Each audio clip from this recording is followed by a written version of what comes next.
또 어제 국회 본회의에서는 김민석 국무총리 후보자에 대한 인준안도 통과가 됐습니다. 물론 여당 주도로 통과가 됐습니다. 이재명 대통령이 지명한 지 29일 만의 일이죠.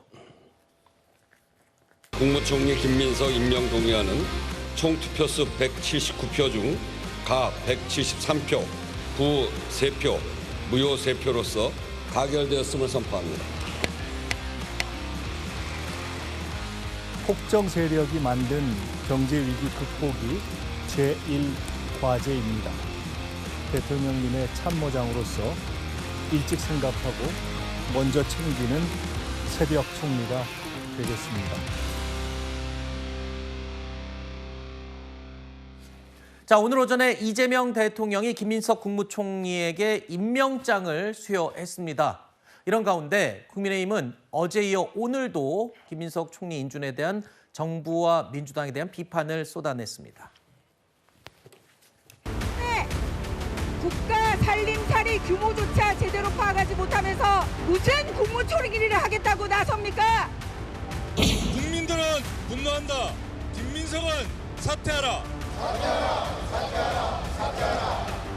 절대다수 여당인 더불어민주당은 협치를 정면으로 걷어차고 있습니다.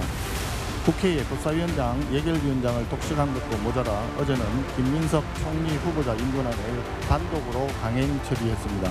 앞에서는 협치를 강조하지만 더불어민주당은 행동대장처럼 뒤에서는 힘으로 소수 야당을 짓누르고 있습니다. 국민을 우롱하는 이중 플레이입니다. 자, 이재명 대통령은 꾸준히 협치를 강조해 왔죠.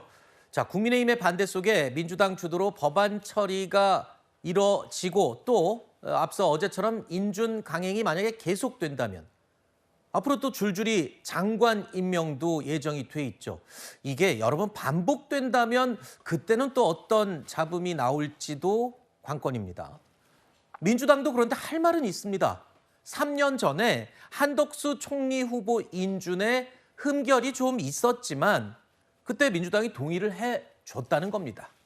자, 일단은 대통령에게 임명장도 받았고 오늘 총리 임명 후 첫 일정으로 농민단체도 만나기 시작했거든요. 그러니까 이제 글쎄요, 지나간 일에 너무 집착하기보다는 이제 앞으로 총리가 어떻게 나라 살림을 잘 해내는지 이런 부분을 조금 더 집중해서 보는 건 어떨까 현실적인 생각을 해봤습니다. 자, 일단 오늘 김민석 국무총리의 첫 공식 행보 농민단체와 면담이에요. 통상은 현충원 참배로 다들 시작을 하는데 농민단체를 먼저 만난 데는 배경이 있죠. 그만큼 현안 갈등 관계가 존재하는 곳에 총리가 현장에서 직접 조정하는 모습을 보이겠다. 그것이 가장 일하는 총리로서의 모습이 아닐까라고 생각한다는 것입니다. 보통의 그 관리하고는 다릅니다. 보통 이제 임명이 되고 나면 현충원 참배부터 시작해가지고 그 이후에 어떤 공식적인 일정들을 진행하는데 오늘은 이 농민단체를 만나는 일정 이후에 오후에 현충원을 참배하는 일정으로 순서를 좀 바꿨습니다. 그만큼 지금의 이 상황에 대해서 김민석 총리가 굉장히 중요하게 이 문제를 바라보고 있다는 것이고 갈등을 책상 앞에서 조정하는 것이 아니라 현장에서 조정하겠다라는 강력한 의지를 보이고 있는 것이다. 저는 그렇게 해석을 하고요.